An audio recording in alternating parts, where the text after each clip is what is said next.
O Centrão não aderiu ao projeto de anistia.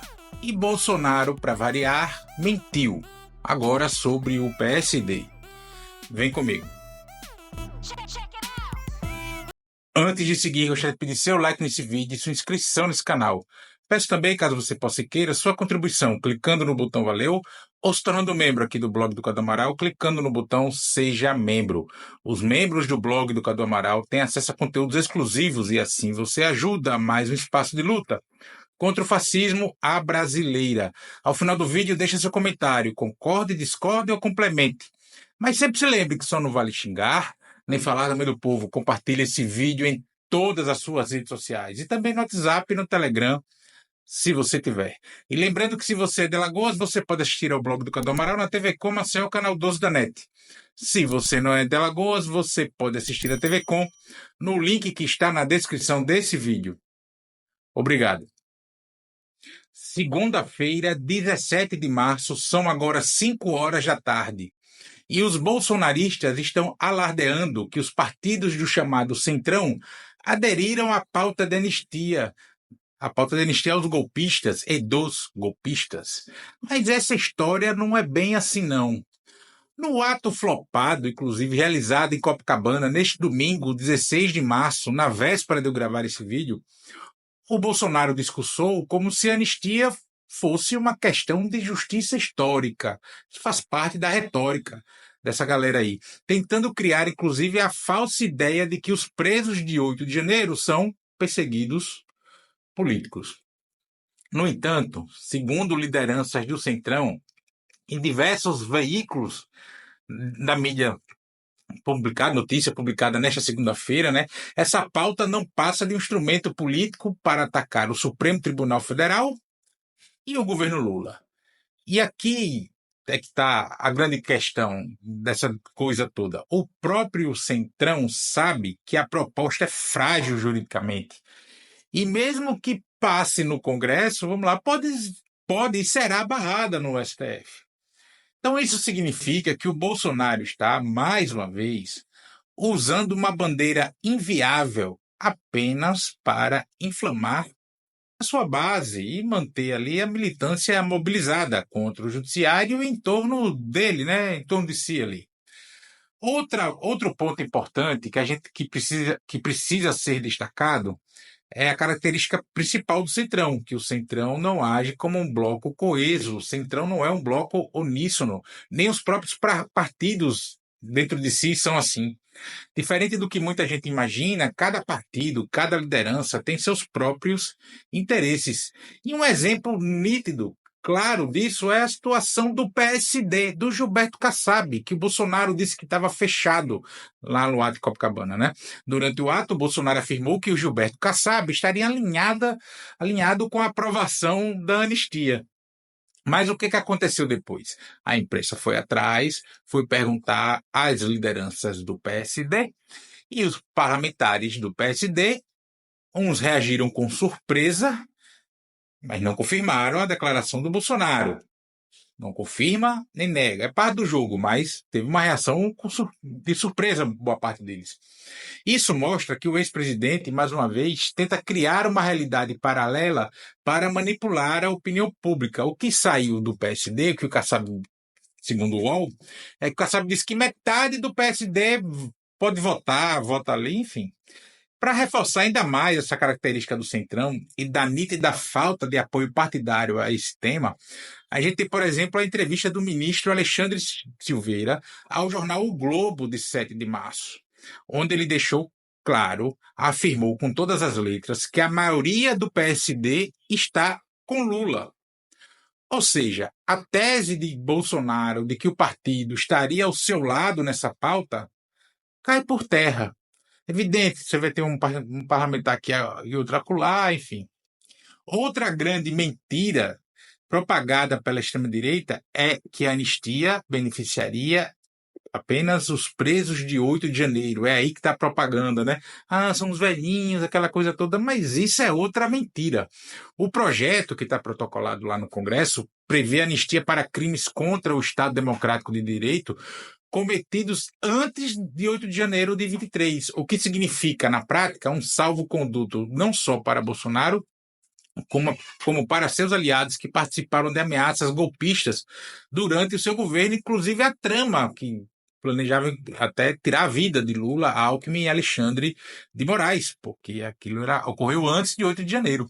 E aí isso inclui também aqueles que estimularam atos violentos contra as instituições democráticas, conspiraram, né, contra o sistema eleitoral, tentaram delegitimar as eleições, antes mesmo de Lula tomar posse, né?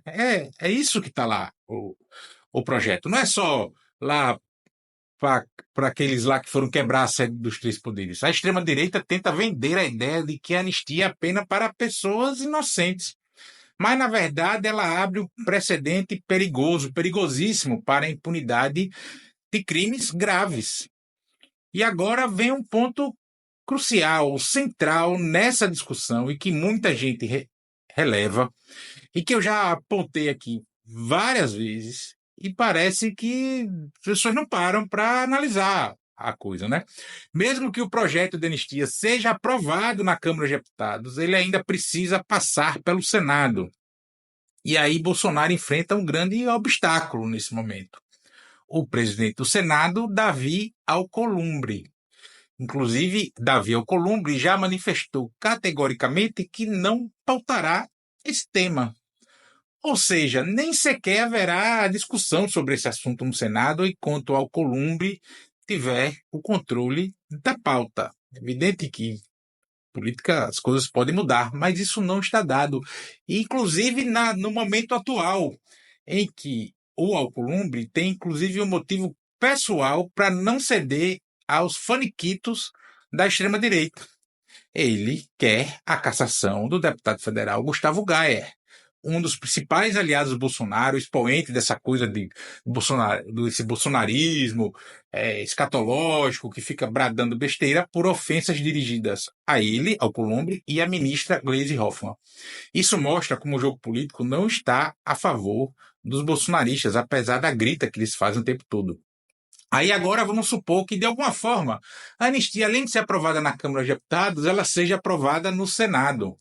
Ainda assim, tem o Supremo Tribunal Federal. E aí qualquer partido, autarquia, etc., pode ingressar com a ação e isso cai.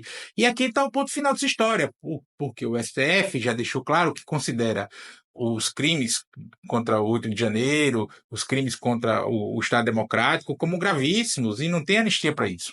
Isso significa que, mesmo se a extrema-direita conseguir aprovar esse PL no Congresso, o STF, que tem a palavra final, vai declarar a medida inconstitucional. Então, essa coisa da anistia é somente uma bandeira política, um totem político, né? A Constituição Federal não permite anistia contra crimes contra o Estado Democrático de Direito. Então, assim, é inócuo, é um projeto de lei inócuo, não serve para nada.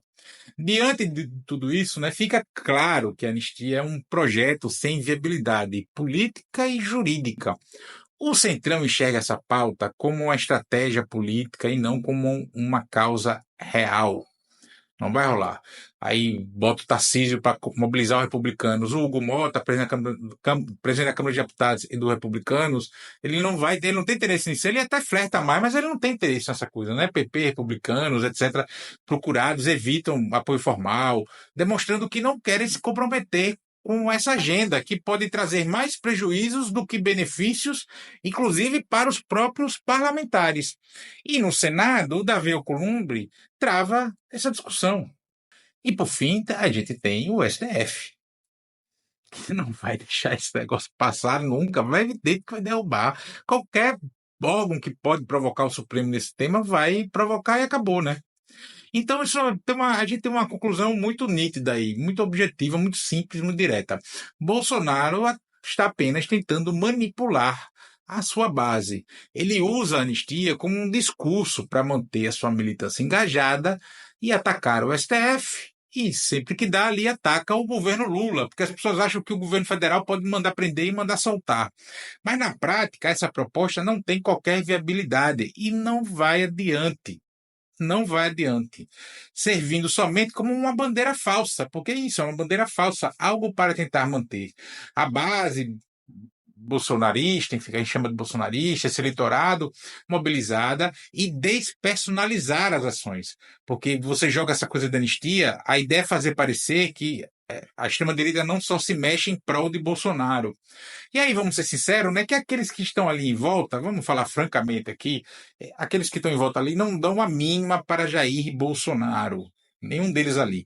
O fiasco da mobilização deste domingo, 16 de março, na véspera de eu gravar esse vídeo, e não só em Copacabana, mas em todo o país, mostrou bem que nenhuma das lideranças que se dizem bolsonaristas se empenhou de verdade para mobilizar as pessoas. Quem já participou da organização de rua sabe muito bem do que eu estou falando, além da pauta que é rejeitada pela maioria da população. Tirando os filhos ali, ninguém, tá? Nem a Michele dá a mínima para Jair Bolsonaro. Bolsonaro hoje é somente um totem no qual usam ali para tentar herdar os votos. Aqui o Bolsonaro, o nosso líder, o tal, vamos ali. Mas está todo mundo na expectativa da prisão dele e a briga ali para a herança desse eleitorado em torno. Por isso aí os caras vão lá para o Rio de Janeiro, faz aquela falinha, mas eu vou mobilizar Bolsonaro, vou encher de gente aqui. Não bota gente, porque o governo do Estado não colocar 50 mil pessoas no ato no Rio de Janeiro é desmoralização, né? Então, assim, o Bolsonaro, o Centrão não aderiu a essa pauta. A gente tem figuras do Centrão que, porventura, vão aderir ou já aderiram a essa coisa da anistia, mas os partidos do Centrão não aderiram. E ele lamentou sobre o PSD, tentando tensionar com o Kassab, porque o Kassab também apoia o governo Lula. E o PSD é isso, o Centrão é isso. Né? Cada um faz o seu, não tem crise, eles se entendem assim. Então o Bolsonaro só mentiu diante do fiasco ali do ato, ele mentiu de novo, né? Para variar, mentiu de novo.